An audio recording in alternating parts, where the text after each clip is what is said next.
आज के इस वीडियो में हम जानेंगे कि मकान आपको खरीदना चाहिए या रेंट पर रहना चाहिए। देखिए, इंसान का जो दिमाग है ना, ह्यूमन माइंडसेट, वो इस तरह से डिजाइन किया हुआ है कि आदमी छोटी चीजों के अंदर बहुत ज्यादा सोचता है, बहुत ज्यादा टाइम लेता है डिसीजन लेने में, और उसका दिमाग छोटी सेविंग की तरफ ही ज्यादा जाता है। लेकिन जब बात होती है बड़े खर्चे, बड़े इन्वेस्टमेंट की, तो वो लोगों की सलाह के ऊपर, मार्केट की एडवर्टाइज के चक्कर में इन्वेस्ट कर देता है बिना सोचे समझे, जो कि लाखों नहीं करोड़ों रुपए का इन्वेस्टमेंट होता है। तो आज के इस वीडियो में हम जानेंगे कि क्या आपको मकान खरीदना चाहिए, रेंट पर रहना चाहिए, या अगर आपके पास पैसा है तो उसे कहाँ इन्वेस्ट करना चाहिए और किस जगह पर आपको बेस्ट रिटर्न मिलेंगे। इसके साथ ही रियल एस्टेट में अगर आप इन्वेस्टमेंट करते हैं तो आपको क्या खरीदना चाहिए, और इस वीडियो में मैं आपको कैसे बेस्ट एडवाइस दे सकता हूं, क्योंकि मैं खुद है ना बचपन में किराए के मकानों में बहुत रहा हुआ हूं। 10 साल से लेके 20 साल तक की जब मेरी उम्र हुई तो किराए के मकानों में हम हर साल मकान चेंज करते थे, और उसके बाद 20 साल की जब मेरी एज हुई तो पिताजी ने मकान बनाया, वो भी मेरी देखरेख में बना। मैं वहां रोज जाता था, देखता था किस तरह से काम हो रहा है, तो वो एक्सपीरियंस भी मेरे को है। और जब मेरी एज 30 साल हुई तो मैंने एक बना बनाया मकान खरीदा था। उसमें मैंने कुछ गलतियां की, उसमें मेरे को कुछ रिनोवेशन भी कराना पड़ा था, और मैंने प्लॉट भी खरीदे,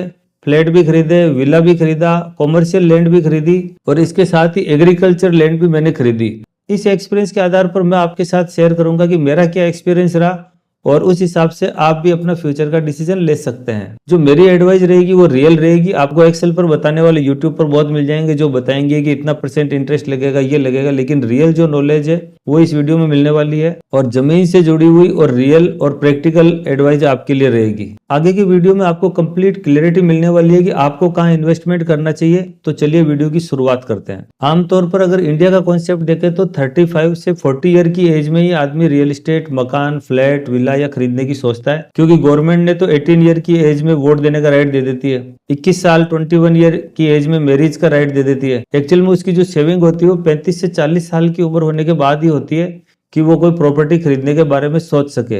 लेकिन पिछले कुछ वर्षों में ये एज घटी है। लेकिन आईटी सेक्टर में जब से नए जॉब आए, अच्छे पैकेज आए, तब से 20 से 30 साल की उम्र वाले बच्चे भी रियल एस्टेट और प्रॉपर्टी खरीद रहे हैं। आपने इतने सालों की सेविंग और इन्वेस्टिंग से काफी पैसा जोड़ा है, और अगर आप ये चाहते हैं कि आप मकान खरीदें या रेंट पर रहें, तो सबसे पहले आपको ये समझना पड़ेगा कि मकान और रियल एस्टेट में इन्वेस्टमेंट आपका एसेट्स है या लाइबिलिटी है। आपने काफी बुक्स में और रियल एस्टेट के वीडियोस में देखा होगा कि मकान खरीदना एक लाइबिलिटी है, और इसके पीछे की वजह भी बताई होगी। मेंटेनेंस, कलर, पेंटिंग, उसकी देख रेख, हर साल उसके अंदर खर्चा लगता है, और वो इस आधार पर कहते हैं कि वहां से अगर कुछ इनकम नहीं हो रही है तो वो एक तरह से लाइबिलिटी है, क्योंकि हर साल उसके अंदर खर्चे ही लगते हैं, इनकम कुछ होती नहीं है, तो उनके हिसाब से वो एक लाइबिलिटी होती है। और कुछ वीडियोस में आपको बताया होगा कि आपका मकान है जो कि एक एसेट्स है। उनके बताने के पीछे वजह यह है कि अगर आपका मकान अगर आपको परमानेंट रेंट दे रहा है तो वो आपके लिए एक एसेट्स की तरह काम कर रहा है। लेकिन दोनों ही थ्योरी बिल्कुल गलत है। अगर आप सोचेंगे कि आपका मकान न तो एक एसेट्स है, न एक लाइबिलिटी है, बल्कि ये एक इन्वेस्टमेंट है, और ये आपका डिसीजन तभी सही हो सकता है जब आप इसमें रिसर्च करके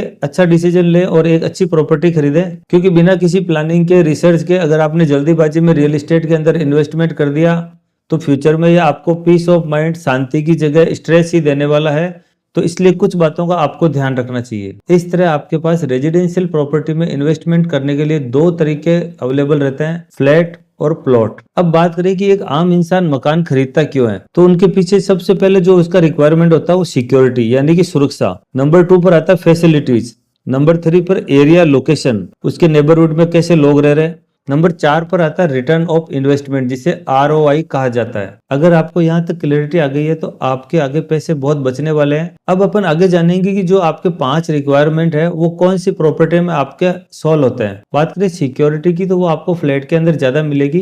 कंपैरिजन अगर आप सिंगल अकेला मकान लेते हैं तो उसकी सिक्योरिटी की सारी जिम्मेदारी आपको होती है, और आप जो एक लॉक ताला लगाते हैं उसके भरोसे मकान की सुरक्षा रहती है। लेकिन जैसे ही आप एक फ्लैट लेते हैं तो उसमें सिक्योरिटी की लेयर होती है। सबसे पहले तो जो डेवलपर होते हैं मोस्टली वो पूरी बाउंड्री वॉल करवाते हैं। इसके बाद एक गेटेड एंट्री रहती है, वहां पर सिक्योरिटी रहती है। वो कोई भी बिल्डिंग में आने जाने वाले को चेक करते हैं, हर एक का मोबाइल नंबर लेते हैं, वहां पर कैमरे लगे रहते हैं। फिर नंबर 2, जैसे ही वो लिफ्ट के पास आता है तो वहां पर भी वॉचमैन रहता है, और वो उनसे पूछताछ करते हैं हर आदमी से कि कौन से फ्लैट में जाना है। इवन आपको कॉल करके भी पूछेंगे, तो उससे आपकी सिक्योरिटी का पर्पस सॉल्व होता है। नंबर 2 जिसके लिए आम आदमी मकान खरीदता है वो होता है फैसिलिटी। ज्यादातर जब भी आप सिंगल मकान लेते हैं तो उसमें ज्यादा फैसिलिटीज आपको मिलती नहीं है, लेकिन जब आप फ्लैट लेते हैं तो उसमें सभी डेवलपर जो होते हैं वो एमिनिटीज फैसिलिटी बनाते हैं।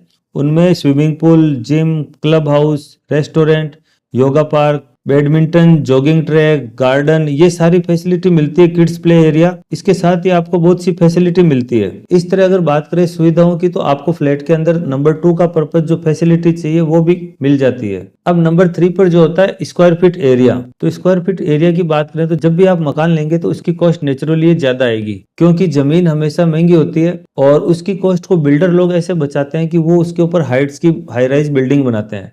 जैसे आज से 10-15 साल पहले 10-15 मंजिल बनती थी, फिर जमीन और महंगी हुई तो 20-20 मंजिल बनने लगी, फिर और जमीन महंगी हो रही है तो उनकी हाइट्स बढ़ती जा रही है। वो एक्चुअल में कॉस्ट कटिंग करने के लिए बिल्डिंग की हाइट बढ़ाते हैं, क्योंकि लैंड का और जमीन का पैसा उन्हें एक बार देना है। इसके बाद जितनी वो हाइट बढ़ाएंगे उनकी कॉस्ट कम होती जाएगी। लेकिन अगर आप लैंड लेके प्लॉट लेके मकान बना रहे हैं तो आपको कॉस्ट ज्यादा आएगी, क्योंकि आप उसके ऊपर हाइट्स नहीं बना रहे हैं। लेकिन बात करें फ्लैट के डिसएडवांटेज की, तो फ्लैट के अंदर क्या है कि जैसे आपकी फैमिली बड़ी होगी तो वो एरिया उतना ही रहेगा, उसके अंदर आप बढ़ा नहीं सकते उस एरिया को। लेकिन बात करें खुद के मकान की, तो उसके ऊपर आप इन फ्यूचर हाइट बढ़ा के अपना स्क्वायर फीट एरिया बढ़ा सकते हैं। नंबर 4 पर आता है लोकेशन। जब भी आप जमीन खरीदेंगे यानी कि लैंड खरीदेंगे तो वो क्या है कि महंगी होगी प्राइम एरिया में, तो आपको क्या है कि काफी दूर लेनी पड़ेगी शहर से, रेलवे स्टेशन से, मेट्रो स्टेशन से और एयरपोर्ट से, जब भी आपको रिजनेबल प्राइस में जमीन मिल पाएगी।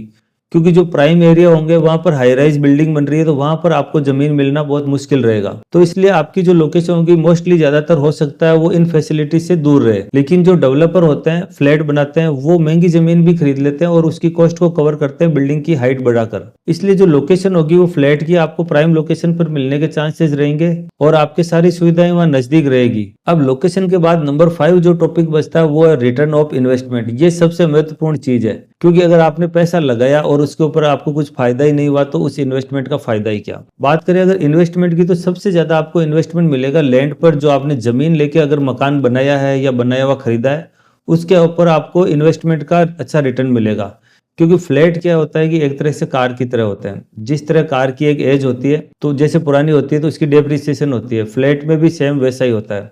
अगर आप ये गलती कर रहे हैं कि फ्लैट की आपको वैल्यू बढ़ जाएगी, आप प्रॉफिट कमा लेंगे, तो इसमें चांसेस बहुत कम है, रेयर चांस होते हैं, क्योंकि इसकी एक एज है। जैसे जैसे फ्लैट पुराना होगा उसमें मेंटेनेंस आएंगे।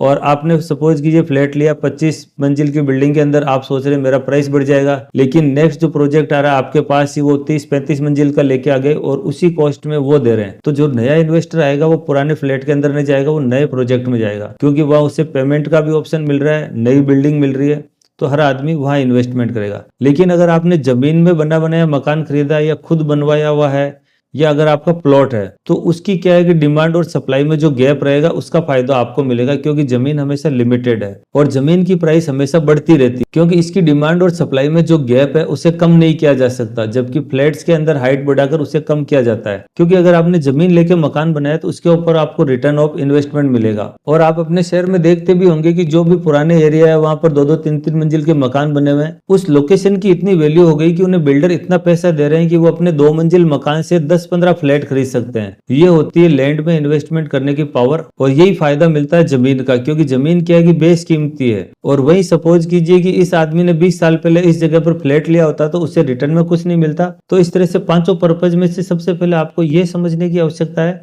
कि आपकी जरूरत क्या है। उस हिसाब से आपको हमेशा इन्वेस्टमेंट करना चाहिए कि आपको फ्लैट लेना है या लैंड लेनी है या जमीन लेके मकान बनाना है। तो यहाँ तक एक क्लैरिटी आ गई है कि आपको इन्वेस्टमेंट कहाँ करना चाहिए, आपके रिक्वायरमेंट क्या है, उस हिसाब से आपको इन्वेस्टमेंट करना चाहिए। जो 5 कारण है, security, facility, area, location, return और इन्वेस्टमेंट, ये 5 पॉइंट अगर आपके सॉल्व होते हैं तो आपको वहां पर इन्वेस्टमेंट करना चाहिए।